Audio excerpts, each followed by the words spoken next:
A civil lawsuit against a former OKC officer serving a 263-year prison sentence moves forward without four of the alleged victims.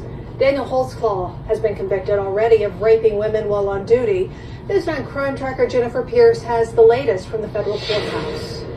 Federal court records show of the 11 accusers who filed civil rights lawsuits against Daniel Holtzclaw, only 7 remain prepared to go to trial. The decision to go to trial was made in March when the women declined an undisclosed settlement offer from the city of Oklahoma City. However, on Tuesday, 4 of the accusers missed a deadline to file reports for the trial, and their cases were dismissed. Daniel Holtzclaw's sister reacted to the ongoing legal battle. She says one of the accusers who backed out was also a key witness in her brother's 2015 trial. The woman that had the smoking guns DNA evidence that the prosecution team used against Daniel.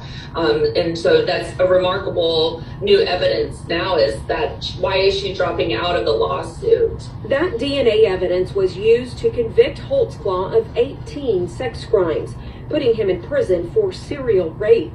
Holtzclaw supporters posted video on YouTube of one of the accusers recanting her original testimony. How many times did Holtzclaw touch you inappropriately? He didn't touch me. He never touched you? No. Holtzclaw says the interview was recorded 3 years after the trial and is now part of the former police officer's criminal appeal. The evidence points to his innocence. I wouldn't be fighting for Daniel if I once believed that he was guilty of any of the crimes that he's been convicted of. Holtzclaw is serving time in an out-of-state prison, but I'm told will be moved to Oklahoma City for the federal trial. Daniel Holtzclaw, a former Oklahoma City police officer who was found guilty of sexually assaulting 8 different women while on duty and sentenced to 264 years in prison.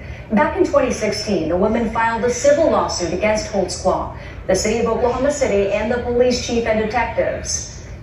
Well, the victims were seeking damages for their suffering, but Holtzclaw was the only one left on the lawsuit.